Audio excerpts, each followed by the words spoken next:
Hey, this is Trav here, and this podcast relies on the good people who help support this podcast on Patreon, and I'd like to give a big thank you to Bill, Bree, Brendan, Grant, Lisa, Mog, Dan, and Paula. Thank you so much, and here's the show.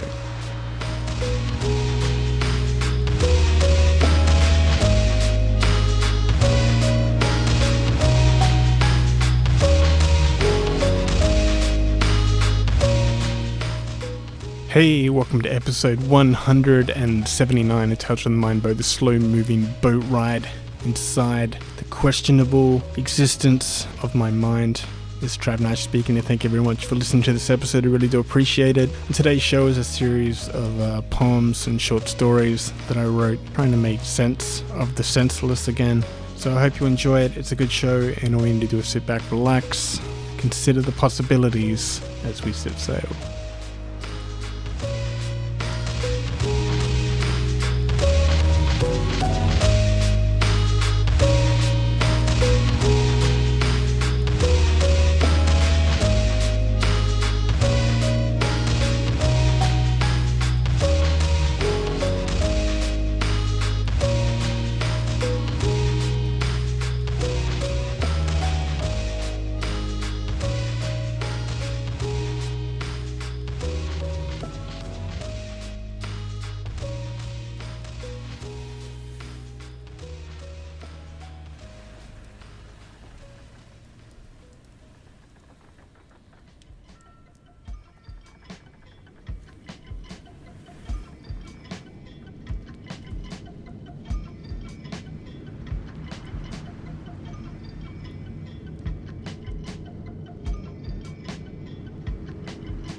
A thunderous round of applause erupts in the center of the equator. Sound forms from silence, bunches together as it rises up into the troposphere. The thin air breaks, the clusters apart, losing their grip as they get pulled outward, leaving a donut-sized ripple that spreads like a virus across the globe. Another body falls from the sky, and a charismatic man in a suit asks us all for another round of applause. He tried his best, he says. Some people laugh a nervous laugh as their hands clap together, trying to mimic the actions of all those around them. If everyone else is doing it, then it must be what is considered normal and what I'm supposed to do. Another wisp of sound can hold on no longer, and the sound rides the sky, spreading itself until it vanishes into the nothing. A lone soul refuses to clap. This one sits among the many, but his hands are not clapping together. This one has both arms folded in, locked and loaded. A face that droops and sags, not knowing exactly how he got here. Too many late nights, bar fights, war, that terrible war. War within that's all around. No longer a follower or a leader, but now a person who refuses to join in. Sees no point in group activities. To congratulate ourselves for the accomplishments of others that we try on like a shirt with a slogan. It doesn't take long for this one to be spotted, tagged, identified, labelled as a threat. Anyone not clapping along with the rest of the world must be dangerous. Dangerous thoughts that can infect others to change the beat of their own clapping, or even worse, encourage people to clap at their own rhythm. A crow in the cornfield that is no longer afraid of the scarecrow. The reaction is swift and almost instant. He is spoken to by 3 members of the authority, and this one goes along with them, without any struggle. They leave the collective through a small tear in the curtain, and another thunderous clap of applause fills this world, and nobody is any the wiser. Hours later, this one returns, of his own free will, arms at his side, and a face that looks reanimated, almost angelic. More colour, vibrant, but glossy like clean plastic. This one sits back down, and now claps along with the rest. His claps join the many, and he looks up to see the sound rise and separate, and his mouth opens with wonder. He has the eyes of a child that are wide, and seeing something for the first time. Another body falls from the sky and bounces off the stage and into the crowd, but there is no reaction. It might as well never happened. But there is now the distinct smell of uneasiness, fearfulness that can be felt rippling through the many. The vibration of dread and the dead strikes a chord and reverberates through the bodies of the masses. The body lays lifeless with his eyes open with a frozen face that is still transfixed with a plea for mercy, but it's far too late. They tried their best, folks. Let's give them another round of applause. The clapping is no longer reaction of an approval, but of submission. The separation from the falling bodies to the clapping hands. The bodies will never stop falling. The clappings never stop long enough for silence to settle back in so you can hear yourself think clearly. The many can't remember what it was even like to do so. It's react, applaud, be thankful, and repeat. Another one crumbles under the weight of routine and starts to question what is even happening, starts to question what even any of this means.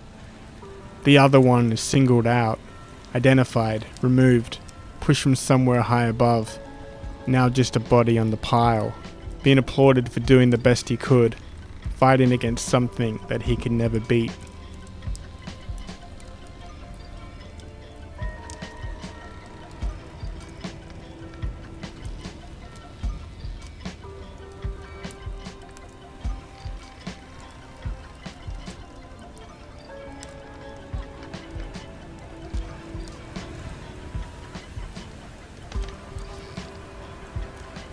Let's face it, this boy didn't have a chance from the beginning. The face was already malformed and looked bashed in by children who mistook it for Play-Doh. The first thing he did was reach out his arms towards something or someone, but he was only put down in a sterile incubator, considered not yet fully developed, some kind of mistake that is swiped off the table as the process is repeated again to get right this time. No, this boy didn't have a chance. Left alone, to live alone, and to die alone. To retreat into a world that is painted in black chalk stolen from another child's art supplies. Only dark nights and grey houses with no doors. Locks, bars, and security windows. That world doesn't want you coming in. You stay out, it's private property, and there's no admission. This boy never had a chance. He was barely even noticed, and this was his weapon. He could be right in front of you, but his physical self was so unremarkable that he barely even registered to the many. This can drive a lesser person to madness, or maybe gravitate to the nearest megaphone to let the world know that you are here and you deserve to be noticed. This boy wanted no part of this world, and this world wanted no part of him. He liked the fact that he could move in and out without anybody noticing. He could see the heartache and misery people inflict on one another, and he was happy that he didn't have to deal with conflict or trapped in interactions that made him uncomfortable enough to try and pull down his sleeves and vanish into a sweater. Dark chalk nights with a perfect cover to go climbing on rooftops, watching neighbours drunk in dirty swimming pools, watching couples yelling at each other and throwing furniture, groups of teenagers getting high in tree houses and paranoid their mothers might see that they are straying away from the fixed roadmap they had already mapped out for their sons and daughters. Cars speeding into quiet sleeping communities and police chasing them and gaining vantage.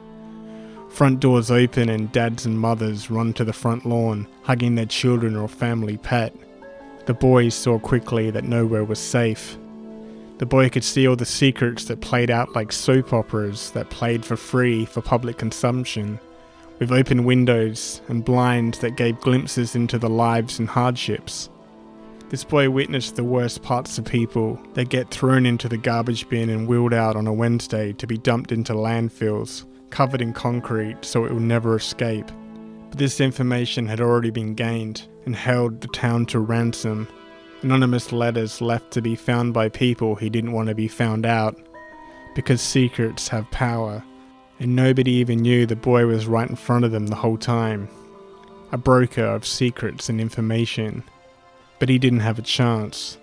He didn't want anything from these people. He didn't want their money, and he didn't want their secrets anymore. He studied these people like wild animals. He denied it for a long time, but a part of him wished that he was one of these people. Someone with a patio and a swimming pool, the double garage, the driveway with the electric gate that opens with a click of a button, the handsome footballer with his trophy wife. They had it all, but didn't know what to do with it. It never seemed enough for any of them. They still wanted more than they already had. And the boy couldn't understand why no one seemed to know when they had enough.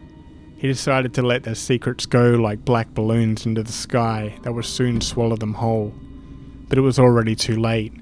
The poison was already in the well, and they didn't have a chance. All were suspicious of anyone who knew too much, knew enough to destroy an empire. Neighbours soon turned against neighbours, and soon there were more bars, more security, walls and gates went up. People barely left their house anymore. Windows were no longer open, inviting anyone to wish to know any more. The tennis courts were no longer being used. The golf courses were taken back by the wildlife, and the grass grew wild and jagged again. Little knives for anyone who tried to tame them like... The boy was even more invisible now. Nobody left their house anymore to even notice him, even if they could. It became a ghost town and fell into disrepair. Their lives continued on, behind locked doors and gates, as long as their Wi-Fi kept them connected to their own social circles that they controlled with a mouse click and Google searches. The suburbs became a wasteland of urban decay and solitude. The boy jumped along rooftops and claimed the outside world as his own, a self-appointed king of the shadows and secrets of strangers. At some point the power cut and the street lights flickered off and were never maintained again. Roads no longer harboured cars going to and from work and Friday nights at the local cinema. This boy had never felt more alone. He never felt more alien, and there was little left to explore and observe. Over the river, there was distant light of a new town of new secrets, but he didn't want to see any more than what he had already seen. He turned around in the complete opposite direction and headed to the tall trees and lush garden ferns that were creeping down the hill, taking back the abandoned suburbs.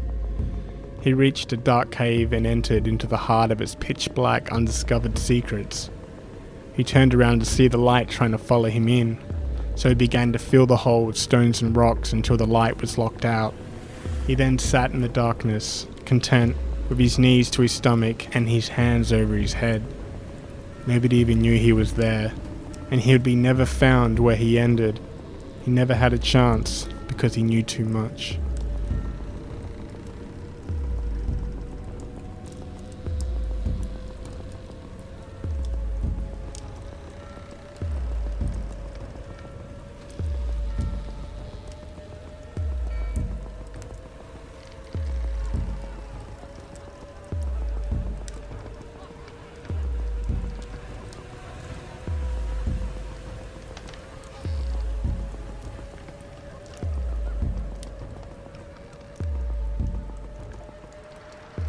Burning fires, car crashes, guitar distortion, fallen pianos twinkling, astronauts evaporating, sinkholes swallowing whole towns, ripping and tearing your favourite dress, fist to the jaw and a kick to the calf, the snap back and the breaking of bones. The revolver clicks and the bullet rushes towards its next victim, the map that folds onto itself, the ship that sinks before it even sails, airplanes that collide with other airplanes on runways, oceans that take back the beaches, trains derail and tumble into ancient forests, temples get torched and gods go into exile, blackboards get washed over, information gets corrupted, truth is twisted into knots and cannot be undone. Leaders want war, and the predators want war, and the dogs want war, and the cops want war, and the priests want war. The armed dealers want war, the drug dealers want war. They wave flags of skulls and raise fists into something invisible. The mad want war. They don't think there is enough tragedy. They want to orchestrate the chaos. They want to plan it out on a board and use a machine to predict the outcome, and then look shocked when the machine was right and there's dead all around. Buttons get pressed, keys get turned, briefcases get opened, gas leaks from under the floorboards, someone lights a cigarette and we all burn with it.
That's it for another week. Thank you so much for listening to this episode. If you have a couple of minutes free and you could like, subscribe, and share this episode around to people who are just as cool as you are, I'd really appreciate that, and it would mean a hell of a lot to me.